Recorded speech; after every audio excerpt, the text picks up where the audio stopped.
வணக்கம். ஜெம் செய்திகளுக்காக நான் உங்கள் ஜெனிஷா. இந்திய நேரப்படி மதியம் 1:30 மணி செய்திகள். முதலில் ஜெம் தலைப்பு செய்திகளை காணலாம். அதிமுகவில் 23 தொகுதிகளுக்கு மட்டும் முதற்கட்ட வேட்பாளர் பட்டியல் வெளியீடு. அதிமுக பொதுச் செயலாளர் எடப்பாடி பழனிசாமி அறிவிப்பு. பாமகவின் பெயர், கொடி மற்றும் மாம்பழம் சின்னத்தை அன்புமணி பயன்படுத்த தடை கோரும் வழக்கின் அடுத்த கட்ட விசாரணை. அன்புமணி தரப்பு பதிலளிக்க சென்னை உரிமையியல் நீதிமன்றம் உத்தரவு. மருத்துவ காரணத்திற்காக பணம் கொண்டு சென்றால் அதற்கான ஆதாரத்தை வாட்ஸ்அப்பில் கூட காண்பிக்கலாம். தலைமை தேர்தல் அதிகாரி அர்ச்சனா பட்நாயக் அறிவிப்பு. அமெரிக்கா மற்றும் ஈரான் இடையே அணுசக்தி விவகாரத்தில் நிலவி வரும் பதற்றம். இரு நாடுகளும் பல்வேறு நிபந்தனைகளை முன்வைத்து பேச்சுவார்த்தை. வடகொரியாவின் அணு ஆயுத அந்தஸ்தை எந்த சூழலிலும் கைவிட முடியாது. வடகொரிய அதிபர் கிம் ஜாங் உன் எச்சரிக்கை. இனி விரிவான செய்திகளை காணலாம். தமிழ்நாடு சட்டமன்ற தேர்தலில் அதிமுகவில் 23 தொகுதிகளுக்கு மட்டும் முதற்கட்ட வேட்பாளர் பட்டியல் வெளியிடப்பட்டுள்ளன. தமிழ்நாடு சட்டமன்ற தேர்தலை ஒட்டி அதிமுக பொதுச் செயலாளர் எடப்பாடி பழனிசாமி முதற்கட்ட வேட்பாளர் பட்டியலை இன்று வெளியிட்டார். இந்த பட்டியலில் 23 தொகுதிகளுக்கான வேட்பாளர்கள் மட்டும் இடம்பெற்றுள்ளனர். எடப்பாடி தொகுதியில் 6வது முறையாக எடப்பாடி பழனிசாமி போட்டியிடுகிறார்.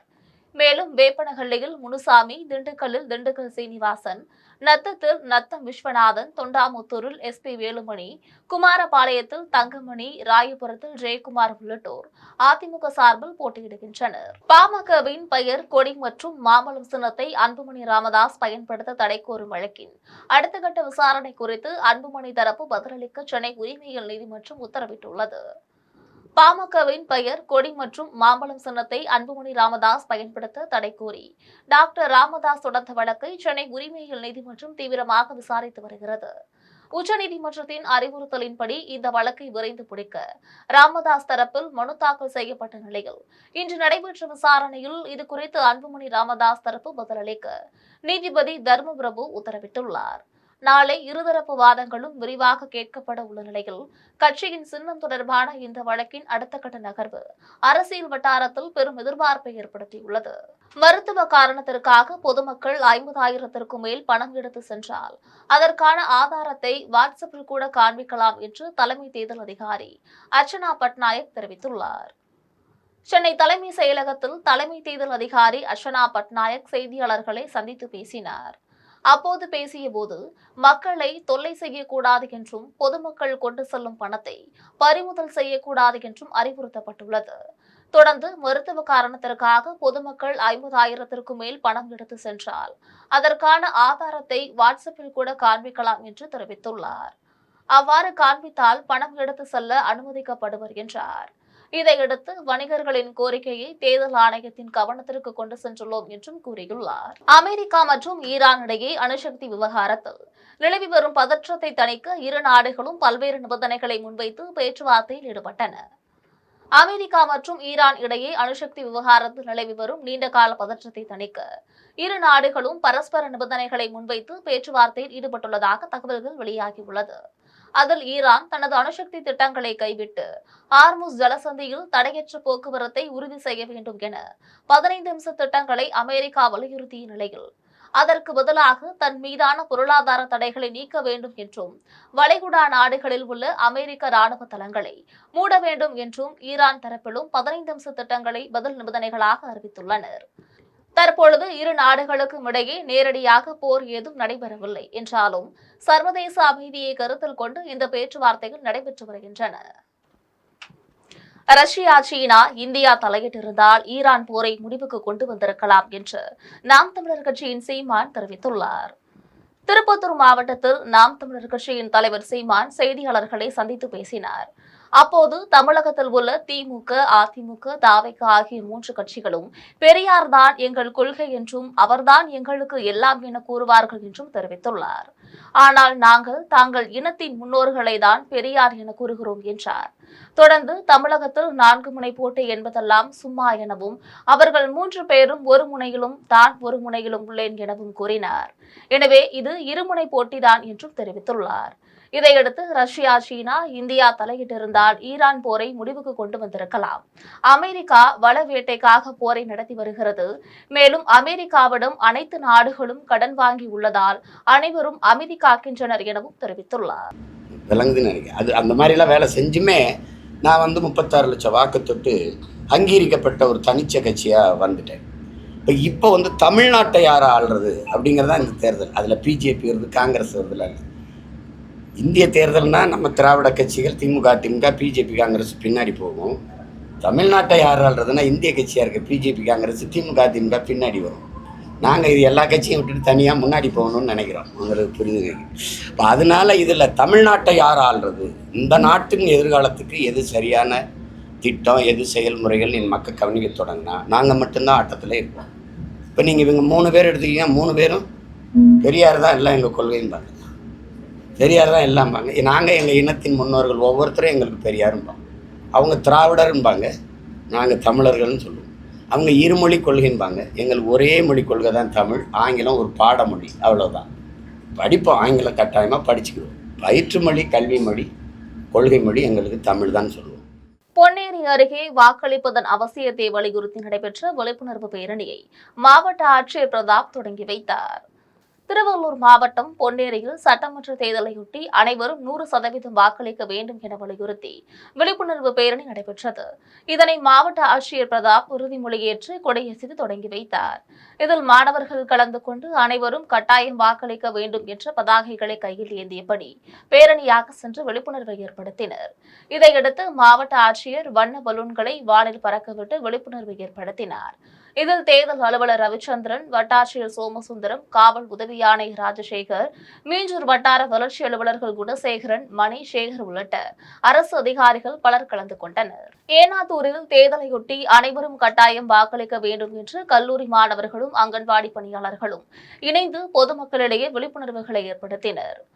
காஞ்சிபுரம் மாவட்டம் ஏனாத்தூரில் உள்ள தனியார் கல்லூரி மாணவர்களும் அங்கன்வாடி பணியாளர்களும் இணைந்து விழிப்புணர்வு பேரணி நடத்தினர். இதனை கல்லூரி முதல்வர் வெங்கடேசன் கொடியசைத்து தொடங்கி வைத்தார். பேரணியில் அனைவரும் கட்டாயம் வாக்களிக்க வேண்டும் என்ற பதாகைகளை மாணவர்கள், அங்கன்வாடி பணியாளர்களும் கையில் ஏந்தி பொதுமக்களிடையே விழிப்புணர்வுகளை ஏற்படுத்தினர். இந்நிகழ்ச்சியில் ஊராட்சி மன்ற தலைவர் வரதன், குழந்தை வளர்ச்சி திட்ட அலுவலர் இந்திரா, மேற்பார்வையாளர் சாந்தி, ஆசிரியர்கள் ஆகியோர் கலந்து கொண்டனர். கடையநல்லூரில் தேர்தல் பறக்கும் படையினர் நடத்திய சோதனையில் ஆவணங்கள் இன்றி கொண்டுவரப்பட்ட 3,77,000 ரூபாய் பணம் பறிமுதல் செய்யப்பட்டுள்ளது. தென்காசி மாவட்டம் கடையநல்லூரில் உள்ள புலிகரை சோதனை சாவடி அருகில் தேர்தல் பறக்கும் படையினர் வாகன சோதனையில் ஈடுபட்டிருந்தனர். அப்போது அவ்வழியாக வந்த பண்பொழியை செய்த வெங்கடேசன் என்பவரிடம் உரிய ஆவணங்கள் இன்றி 3,10,000 ரூபாய் இருப்பது தெரியவந்தது. இதையடுத்து அப்பணத்தை தேர்தல் பறக்கும் படையினர் பறிமுதல் செய்து கடையநல்லூர் தேர்தல் அலுவலரிடம் ஒப்படைத்தனர். இதேபோல் இலத்தூர் அரசு மருத்துவமனை அருகில் தேர்தல் பறக்கும் படையினர் வாகன சோதனையில் ஈடுபட்டனர். அப்போது அவ்வழியாக வந்த கற்குடி பகுதியை சேர்ந்த சதீஸ்வரன் என்பவரிடம் உரிய ஆவணங்கள் இன்றி 67,000 ரூபாய் இருப்பது தெரியவந்தது. தொடர்ந்து பறக்கும் படை அதிகாரிகள் அப்பணத்தை பறிமுதல் செய்து கருவூலத்தில் ஒப்படைத்தனர். தாராபுரத்தில் தேர்தலையொட்டி பறக்கும் படையினர் வாகன சோதனையில் ஈடுபட்ட போது ஆவணங்கள் இன்றி கொண்டுவரப்பட்ட 2,50,000 ரூபாய் பணம் பறிமுதல் செய்யப்பட்டுள்ளது. திருப்பூர் மாவட்டம் தாராபுரம் அருகே திருமலைப்பாளையத்தில் நீர்வளத்துறை செயற்பொறியாளர் அப்துல் மஜீத் தலைமையில் தேர்தல் பறக்கும் படையினர் வாகன சோதனையில் ஈடுபட்டனர். அப்போது அவ்வழியாக வந்த காரை நிறுத்தி சோதனை செய்த போது மணிகண்டன் என்பவரிடம் உரிய ஆவணங்கள் இன்றி 2 லட்சம் ரூபாய் பணம் இருப்பது தெரியவந்தது. தொடர்ந்து அப்பணத்தை பறிமுதல் செய்து தாராபுரம் வட்டாட்சியர் அலுவலகத்தில் ஒப்படைத்தனர்.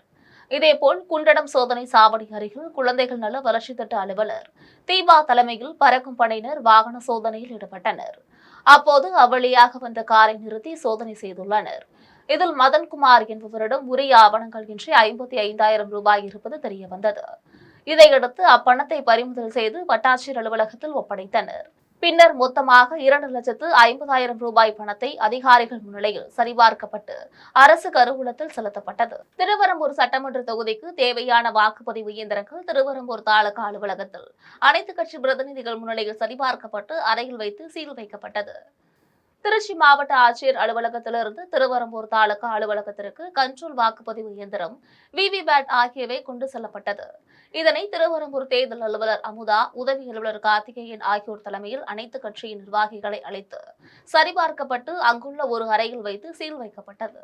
வேடந்தாங்கல் அருகே அரசு பள்ளியில் மாணவர்கள் பயன்பெறும் வகையில் இலவச மேசைகள் சிறுதாமூர் ஸ்ரீனிவாசர் அறக்கட்டளை சார்பில் வழங்கப்பட்டது.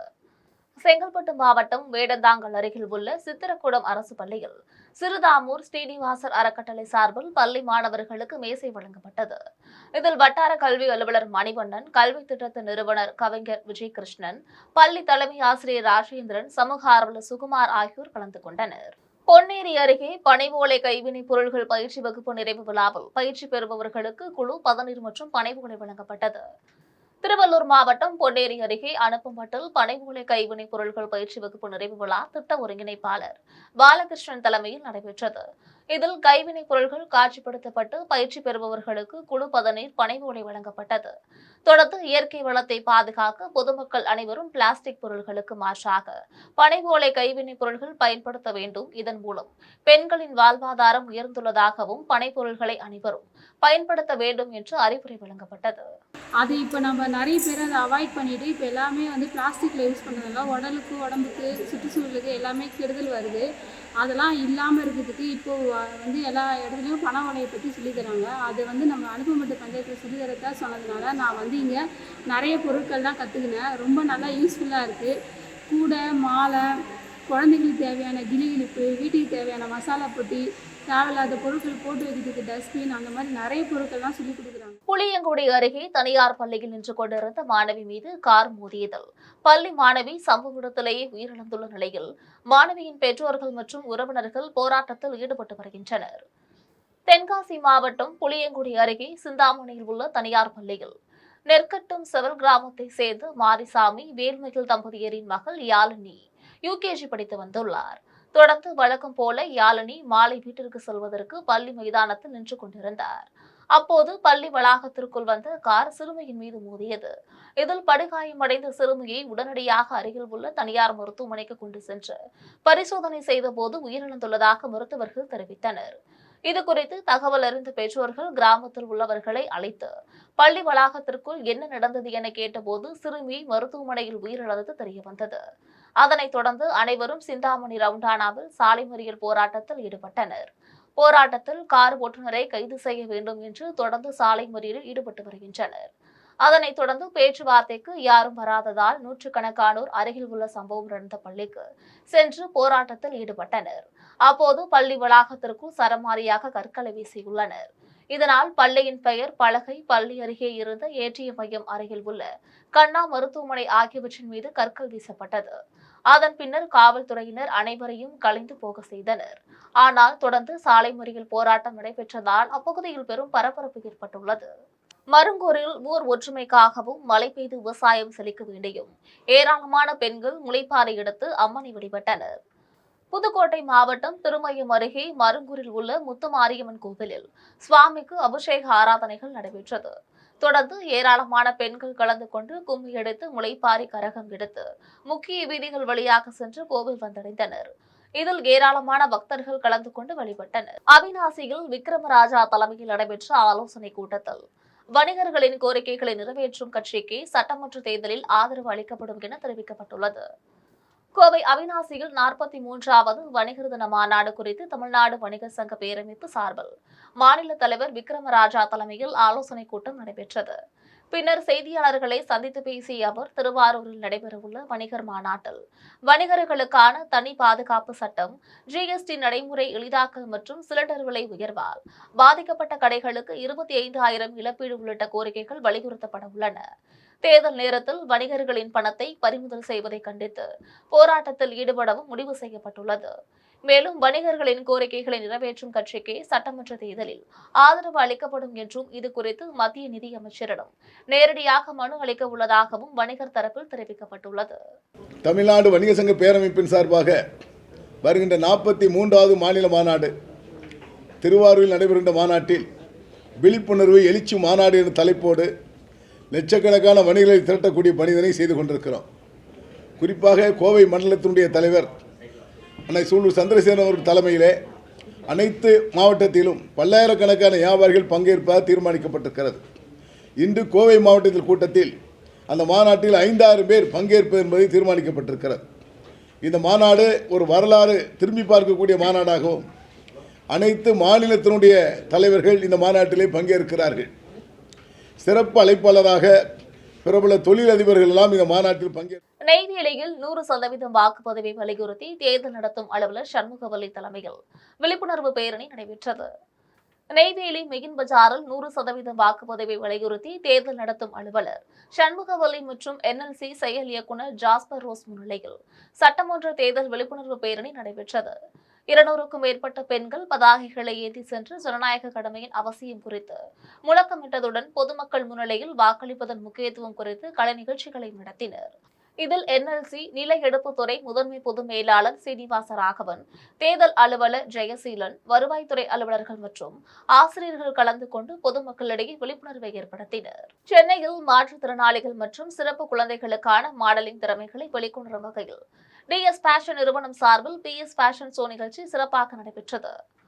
சென்னை ஆலந்தூரில் செயல்பட்டு வரும் தனியார் கல்லூரியில் மாற்றுத்திறனாளிகள் மற்றும் சிறப்பு குழந்தைகளுக்கான PS பேஷன் ஷோ நிகழ்ச்சி DS பேஷன் நிறுவனம் சார்பில் நடைபெற்றது. இந்த நிகழ்ச்சியில் மாநிலத்தின் பல்வேறு பகுதிகளில் இருந்து வந்த 50க்கும் மேற்பட்ட மாற்றுத்திறனாளிகள் மற்றும் சிறப்பு குழந்தைகள் கலந்து கொண்டு ரன்வேயில் தங்களின் திறமைகளை வெளிப்படுத்தினர். இந்நிகழ்ச்சியில் ஏற்பாட்டாளர் சிவா செய்தியாளர்களிடம் பேசிய போது, மாற்றுத்திறனாளிகளுக்கும் மாடலிங் துறையில் ஒரு வாய்ப்பு கிடைக்க வேண்டும் என்பதே எங்களின் நோக்கம். ஆரம்பத்தில் சிலர் மட்டுமே கலந்து கொண்ட நிலையில் தற்பொழுது 50க்கும் மேற்பட்டோர் பங்கேற்றது மகிழ்ச்சி அளிக்கிறது என்றார். மேலும் பங்கேற்பாளர்களிடமிருந்து எந்த கட்டணமும் வசூலிக்காமல் சான்றிதழ், கோப்பை உள்ளிட்ட அனைத்து வசதிகள் வழங்கப்பட்டுள்ளதாகவும் தெரிவித்துள்ளார். சிவகங்கை சரஸ்வதி மாயமான வழக்கில் நண்பருடன் திருமணம் தொடர்பான தகராறில் கொலை செய்யப்பட்டதை காவல்துறையினர் கண்டுபிடித்து சடலத்தை மீட்டு வழக்கை கொலை வழக்காக மாற்றியுள்ளனர். சிவகங்கை மாவட்டம் சொட்டத்தட்டி கிராமத்தை சேர்ந்த சரஸ்வதி மாயமான வழக்கில் மதுரை கூடக்கோவில் பகுதியை சேர்ந்த சரவணகுமார் என்பவர் அவரை திருமணம் செய்வது தொடர்பான தகராறில் கொலை செய்து உடலை கல்குவாரி குழிக்குள் வீசியது போலீஸ் விசாரணையில் அம்பலமானது. சரஸ்வதியின் சகோதரர் அளித்த புகாரின் அடிப்படையில் நடத்தப்பட்ட விசாரணையில் கூடக்கோவில் பண்ணை வீட்டில் நடந்த வாக்குவாதம் கொலையில் முடிந்ததும் கொலையை மறைக்க சரவணகுமார் உடலை ஆழமான குவாரி குழிக்குள் வீசியதும் தெரியவந்தது. குவாரி குழி மிகவும் ஆழமாக இருந்ததால் சென்னையிலிருந்து வரவழைக்கப்பட்ட சிறப்பு மீட்பு படை வீரர்களின் உதவியுடன் நீண்ட போராட்டத்திற்கு பின்னர் சடலம் மீட்கப்பட்டது. தற்போது பெண் மாயம் என்றிருந்த இவ்வழக்கு கொலை வழக்காக மாற்றப்பட்டு மதுரை மாவட்ட காவல்துறைக்கு மாற்றப்பட்டுள்ளது. தமிழக அரசு கிறிஸ்தவ மக்களுக்கு இதுவரை எந்தவித உதவியும் செய்யவில்லை என்று அகில இந்திய ஜனநாயக மக்கள் கட்சி நிறுவன தலைவர் பிரதம பேராயர் ஐசக் ஐயா குற்றம் சாட்டியுள்ளார். திருவள்ளூர் மாவட்டம் செங்குன்றம் பேருந்து நிலையம் அருகில் அகில இந்திய ஜனநாயக மக்கள், அகில இந்திய கிறிஸ்தவ மக்கள் கட்சி மற்றும் சர்வதேச இந்திய கிறிஸ்தவ திருச்சபை GCCI சீனாட் சார்பில் சமூக நீதி அரசியல் கூட்டம் நடைபெற்றது. கூட்டத்தில் சிறப்பு அழைப்பாளராக கட்சி நிறுவன தலைவர் பிரதம பேராயர் ஐசக் ஐயா கலந்து கொண்டு உரையாற்றினார். இதையடுத்து அவர் ஜெம் தொலைக்காட்சிக்கு பிரத்யேக பேட்டியளித்தார். அப்போது பேசிய அவர், தமிழக அரசு கிறிஸ்தவ மக்களுக்கு இதுவரை எந்தவித உதவியும் செய்யவில்லை என்று குற்றம் சாட்டினார். அதனைத் தொடர்ந்து வருகின்ற சட்டமன்ற தேர்தலில் அதிமுகவுடன் கூட்டணி வைத்து அதிமுகவை ஆட்சியில் அமர வைக்க தீராக பாடுபடுவோம் என்று தெரிவித்துள்ளார். இதில் பேராயர் மேசக் ராஜா, தேசிய மகளிர் அணி தலைவர் பிரேம் ஐசக், பொருளாளர் ஜெய்சன் உட்பட முக்கிய நிர்வாகிகள் கலந்து கொண்டனர். கடந்த 5 ஆண்டுகளில் கிறிஸ்தவ மக்களுக்கு எந்தவித நன்மையும் செய்யாமல், கல்வி நிறுவனங்களுக்கு உருவாக்க முடியாமல், உதவிகள் கொடுக்காமல், தலித் மக்கள் இடஒதுக்கீட்டை அதிகரிக்காமல், அனைத்து சமுதாயத்திற்கும் இடஒதுக்கீடு வேண்டும் என்கிற கோரிக்கை ஏற்காமல், கிறிஸ்தவ மக்களுக்கான இடஒதுக்கீடை கொடுக்காமல், மகளிருக்கான இடஒதுக்கீடை கொடுக்காமல், இளைஞருக்கான வேலைவாய்ப்பை, அரசு வேலைவாய்ப்பை உருவாக்காமல் இந்த 5 வருட காலம் எங்களை அழித்திருக்கிறீர்கள் என்ற காரணத்திற்காக தமிழக அரசை கண்டித்து இந்த மாபெரும் பொதுக்கூட்டம் நடைபெற்றது. ஆகினால நாங்கள் அகில இந்திய ஜனநாயக மக்கள் கட்சி, கிறிஸ்தவ மக்கள் கட்சி, அனைத்து கிறிஸ்தவ கூட்டமைப்பு, GCC நாடு சபைகள் சார்பாக எங்களுக்கு முக்கியத்துவம் கொடுக்கிற கட்சியோட, குறிப்பாக அதிமுகவில் நாங்கள் கேட்டிருக்கிற சீட்டையும் பெறுவோம், அதே நேரத்தில் கூட்டணியும் சேருவோம், ஆட்சி அதிகாரத்திற்கு அவர்களை கொண்டு வருவோம் என்று இந்த கூட்டத்தின் வாயிலாக தெரிவித்துக் கொள்கிறேன். நன்றி, வணக்கம். இனி வருவது திரையுலக செய்திகள். ஆதித்ய தார் இயக்கத்தில் உருவான துரந்தர் 2 படத்தில் சீக்கிய மத உணர்வுகளை புண்படுத்தியதாக எழுந்த புகாருக்கு நடிகர் மாதவன் விளக்கம் அளித்துள்ளார். ஹிந்தியில் ஆதித்ய தார் இயக்கத்தில் ரன்வீர் சிங் நடித்து வெளியான துரந்தர் படம் கடந்த வருடம் 1000 கோடிக்கு மேல் வசூல் சாதனை படைத்தது. பாகிஸ்தானில் பணியாற்றும் இந்திய உளவாளியை மையமாக கொண்டு இப்படம் அமைந்திருந்தது. இதன் 2ஆம் பாகம் இந்த மாதம் வெளியாகி நல்ல வரவேற்பை பெற்று வருகிறது. இப்படத்தில் மாதவன் முக்கிய கதாபாத்திரத்தில் நடித்திருந்தார். 2ஆம் பாகத்தின் ஒரு காட்சியில் மாதவன் கையில் சிகரெட்டுகள், சீக்கியர்களின் குர்பானி வசனங்களை படிப்பது போன்ற காட்சிகள் இடம்பெற்றிருந்தன. இதற்கு சீக்கிய சமூகத்தினர் கடும் எதிர்ப்பு தெரிவித்து மும்பை காவல்துறையில் புகார் மனு அளித்தனர். இதற்கு பதிலளித்த மாதவன் அந்த காட்சியில் வசனங்களை பேசுவதற்கு முன்பே சிகரெட்டை அணைத்துவிட்டதாகவும், குறிப்பாக இயக்குனர் நான் வசனம் பேசும்போது சிகரெட் அணைக்கப்பட்டும் வாயில் புகை வரக்கூடாது என்றும் முன்னரே கூறியிருந்ததாக குறிப்பிட்டுள்ளார். நாங்கள் யாருடைய மனதையும் புண்படுத்தும் நோக்கத்தில் இதனை செய்யவில்லை என்றும், சீக்கிய மதத்தின் மீது எங்களுக்கு அளவு கடந்த மரியாதை உண்டு என்றும் தெரிவித்துள்ளார். இனி வருவது உலக செய்திகள்.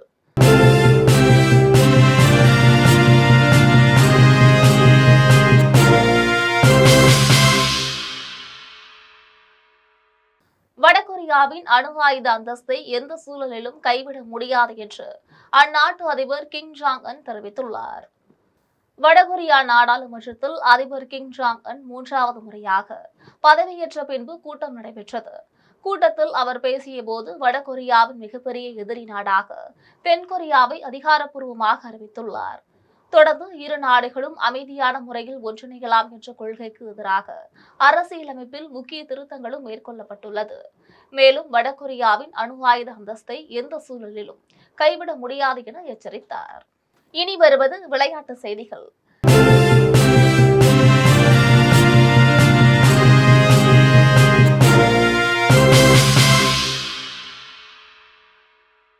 மியாமி ஓபன் டென்னிஸ் தொடரின் 4வது சுற்று போட்டியில் ஜானிக் சின்னர் அதிரடியாக விளையாடி காலிறுதிப் போட்டிக்கு முன்னேறியுள்ளார்.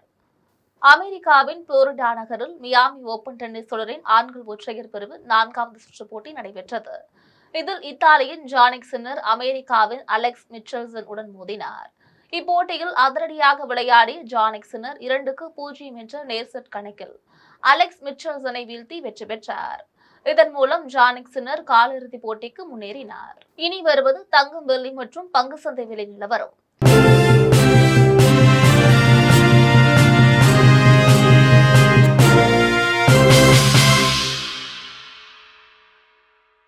சென்னையில் ஆபரண தங்கம் இன்று ஒரு சவரன் 1,08,800 ரூபாய்க்கு விற்பனை செய்யப்படுகிறது.